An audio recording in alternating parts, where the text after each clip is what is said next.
সম্প্রতি গাজীপুরে কালিয়াকৈরে 13 বছরের মাদ্রাসার ছাত্রীকে এক হিন্দু যুবক অপহরণ করে 3 দিন আটকে রেখে দলবদ্ধভাবে পাশবিক নির্যাতন চালায়। অতীতের মতোই মিডিয়া নীরব, প্রশাসন নীরব। যদি অতীতে দেখেছি এই ধরনের ঘটনা সর্বোচ্চ আসামির গ্রেপ্তার ব্যতীত উপযুক্ত শাস্তি পর্যন্ত পৌঁছায় না। এমত অবস্থায় সঠিক আইনের প্রয়োগ না থাকায় জনগণ নিজেই শাস্তি প্রদান করলে ইসলাম সমর্থনযোগ্য হবে কিনা, খুবই দরকারি প্রশ্ন। দেখুন, গাজীপুরের ঘটনাটা নিয়ে আমাদের সবারই কম বেশ মুখ খোলা দরকার, আমাদের সবারই এই ব্যাপারে কথা বলা দরকার। এই ঘটনা আমি যতটুকু শুনেছি যে 2 মাস আগে ঘটেছে, অথচ 2 মাস পর্যন্ত এই ঘটনা ধামাচাপা দেওয়া হয়েছে। এখন সেই ঘটনা প্রকাশ হচ্ছে, 2 মাস পরে প্রকাশ হচ্ছে। 2 মাস ধরে ধামাচাপা দেওয়া হয়েছে কেন, সেটা একটা বড় প্রশ্নের জায়গা। আর এই দেশে মুসলমানরা, আমরা দীর্ঘদিন থেকে দেখেছি, হিন্দুদের পূজা হলে যাতে করে সেখানে কেউ নাশকতা করতে না পারে, মাদ্রাসার ছাত্ররা গিয়ে মন্দির পাহারাদারি করে সেখানে মুসলমানদের বদনামির হাত থেকে বাঁচাবার জন্য চেষ্টা করে। সেখানে সংখ্যালঘু যারা সংখ্যায় কম, তারা যদি সংখ্যাগরিষ্ঠদের উপর এই ধরনের নির্যাতন চালায় বা তাদের ব্যাপারে এরকম দুঃসাহসিকতার পথ দেখায়, তাহলে সন্দেহাতীতভাবে এর ফলে সমাজ অস্থিতিশীলতার দিকে যাবে। আমাদের দেশে আইন বা আইনের শাসন এগুলো যেহেতু জাস্ট মুখরোচক গল্পের মতো, এগুলোর কোনো বাস্তবায়ন আমরা দেখতে পাই না। এজন্য মানুষের আস্থা তলানিতে। এরকম পরিস্থিতিতে মানুষের আস্থা ফিরিয়ে আনার জন্য দৃষ্টান্তমূলক শাস্তির কোনো বিকল্প নাই। অতএব এ ধরনের ইস্যুতে বিশেষ করে জড়িতদেরকে দৃষ্টান্তমূলক শাস্তির মুখোমুখি করার কাজটা যদি প্রশাসন করতে ব্যর্থ হয়, তাহলে মানুষ আইন নিজের হাতে তুলে নিলে তার দায়ও এই লোকগুলোর উপরেই পড়বে। পাশাপাশি আরেকটা গুরুত্বপূর্ণ বিষয়, আমাদের দেশে আপনারা লক্ষ্য করবেন যে তথাকথিত নারীবাদী, তথাকথিত শিশু অধিকারের ব্যাপারে সচেতন যারা, তথাকথিত সুশীল যে মানুষগুলোকে আমরা বলি বা নিজেদেরকে তারা বলেন, এই মানুষগুলো এ ধরনের ঘটনা একেবারে মুখে কুলুপ দিয়ে বসে থাকেন। কোন মুসলিম নারী তিনি নির্যাতিত হলে তাদের নারী অধিকারের স্লোগান একেবারে থেমে যায়। আজকে যদি ঘটনাটা উল্টো হতো, ধরা যাক কোনো মাদ্রাসার ছাত্র, কয়েকজন ছাত্র কোন হিন্দু একটা মেয়েকে, যে শিশু, তাকে তুলে নিয়ে গিয়ে যদি এই জুলুম করতো, এই নির্যাতন করতো, তাহলে আজকে সারা দেশের মিডিয়া, সারা দেশের তথাকথিত প্রগতিশীল নারীবাদী, এদের পেরেশানের কোনো শেষ থাকতো না, এদের আওয়াজ অনেক বেশি শোনা যেত।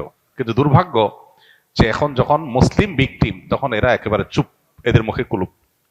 আমি যেন বলার চেষ্টা করি, বিভিন্ন সময় আমাদের সমাজে এই জাতীয় ইস্যুগুলোতে তথাকথিত মানবাধিকার কর্মী কিংবা তথাকথিত মানবতাবাদী, নারীবাদী, এ জাতীয় বিভিন্ন মুখরোচক স্লোগান যারা ধারণ করছে, এই মানুষগুলোর মুখোশ, তাদের আসল রূপ আমাদের সামনে ফুটে ওঠে। এটা দুর্ভাগ্যজনক। অতএব এদেরকে চেনার এই সুযোগগুলো যখন আমরা পাই, তখন আমাদের উচিত হলো তাদেরকে ভালো করে চেনা এবং সতর্ক থাকা। আমরা সবাই যার যার জায়গা থেকে গাজীপুরের ঘটনায় দায়ীদের দৃষ্টান্তমূলক শাস্তির জন্য যার যার জায়গা থেকে চেষ্টা করব এবং কথা তুলব। আল্লাহ তাআলা আমাদেরকে ন্যায্য বিচার পাওয়ার তৌফিক দান করুন। খ্রিস্টান ধর্ম প্রচারে তারা একটা অডিও রিচার্জেবল ডিভাইস মানুষকে হাতে হাতে দেয়, এবং রিচার্জেবল মোবাইলের মতো দেখতে হওয়ায় মানুষ আগ্রহের সাথে গ্রহণ করছে। এর বিরুদ্ধে আমাদের কি কিছুই করার নেই? ভাইরা আমার, খ্রিস্টান মিশনারিগুলো আমাদের দেশে ধর্মান্তকরণের যে প্রক্রিয়া চালাচ্ছে, সেটা আজকে নতুন না, অনেক দিন ধরে। এবং আপনারা জানেন, খ্রিস্টান মিশনারিগুলোর এই যে অপতৎপরতা, এই অপতৎপরতা আমাদের পাহাড়ি অঞ্চলকে অস্থির করে তুলতেছে, এবং সেখানে প্রতিনিয়ত মানুষ অশান্তির মধ্যে বসবাস করতে হচ্ছে। আমাদের এই ছোট্ট একটা দেশকে নিয়ে যে ষড়যন্ত্র হয়, এর ভিতরে সবচেয়ে বড় ষড়যন্ত্র হলো খ্রিস্টান মিশনারিগুলোর ষড়যন্ত্র। এই ষড়যন্ত্রকে নস্যাৎ করার জন্য আমাদের সতর্ক হতে হবে। সোশ্যাল মিডিয়াতে, ফেসবুকে আপনারা দেখবেন যে বিভিন্ন ধর্মের মানুষেরা প্রতারণা করে তাদের ধর্মের দাওয়াত দিচ্ছে। কিভাবে? এই যে একটা ডিভাইস একজনকে ধরাই দিচ্ছে, সাধারণ মানুষ মোবাইল টোবাইলে জাতীয় কিছু মনে করে নিচ্ছে, এরপর দেখা যাচ্ছে ওখানে শুধুমাত্র খ্রিস্টান ধর্মের বিভিন্ন বক্তব্য, ওয়াজ, নসিহত, বই পুস্তক, ইনজিল ইত্যাদি আছে, আর কিছু নাই। তার মানে খুব কৌশলে প্রতারণা করে মানুষকে অন্য ধর্মের দিকে আহ্বান করা হচ্ছে।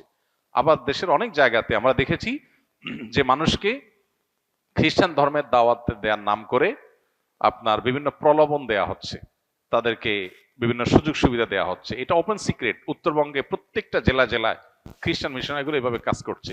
এবং উত্তরবঙ্গে গেলে দেখা যায় তাদের যে পরিমাণ কার্যক্রম, অফিস আদালত, গাড়ি ঘোড়া, তাদের লোকবল যেভাবে কাজ করছে, প্রশাসনের কিছু অসাধু মানুষ সামান্য কিছু ঘুষ পেয়ে তারা অনায়াসে এদেরকে এই অনৈতিক এবং অবৈধ রাষ্ট্রীয় আইনে যেটা নিষিদ্ধ প্রলোভন দেখিয়ে ধর্মান্তরিত করার এই কাজটা তারা কিন্তু অহরহ করে যাচ্ছে, যেন দেখার কেউ নাই।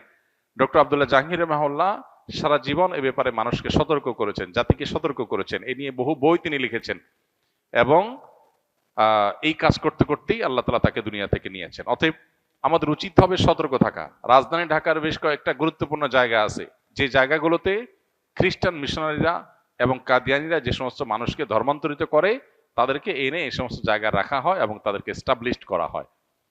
আমরা পৃথিবীর অনেক দেশের কথা জানি, ইন্দোনেশিয়া এবং আরো বিভিন্ন দেশের কথা জানি, যে সমস্ত দেশে একসময় খ্রিস্টান মিশনারিগুলো এইভাবে ধর্মান্তরিত করার কাজ শুরু করেছে।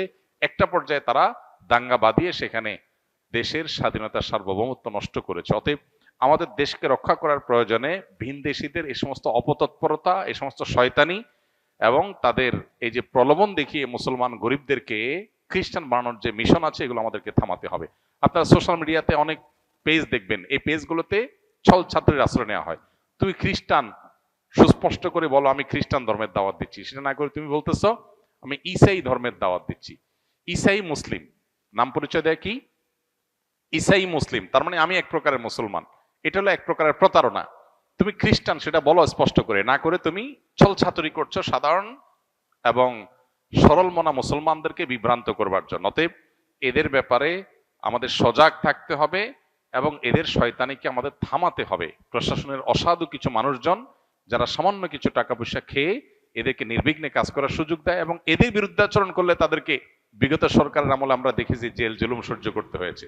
আমাদের অনেক ওলামা একরামকে জেলে যেতে হয়েছে এদের বিরুদ্ধে কাজ করার কারণে। অতএব খ্রিস্টান মিশনারিদের অপতৎপরতা থামানোর জন্য আমাদেরকে কাজ করতে হবে, কথা বলতে হবে এবং প্রশাসন সংশ্লিষ্ট ভাইদেরকে বলবো আল্লাহকে ভয় করুন। এই মাটির বিরুদ্ধে বিশ্বাসঘাতকতা আপনারা করছেন, যারা খ্রিস্টান মিশনারি সহ বিদেশি মিশনারিগুলোকে, বিভিন্ন অর্গানাইজেশনগুলোকে তাদের ধর্মান্তরিত করার যে কাজ, এই কাজটা আপনারা নির্বিঘ্নে করতে দিচ্ছেন।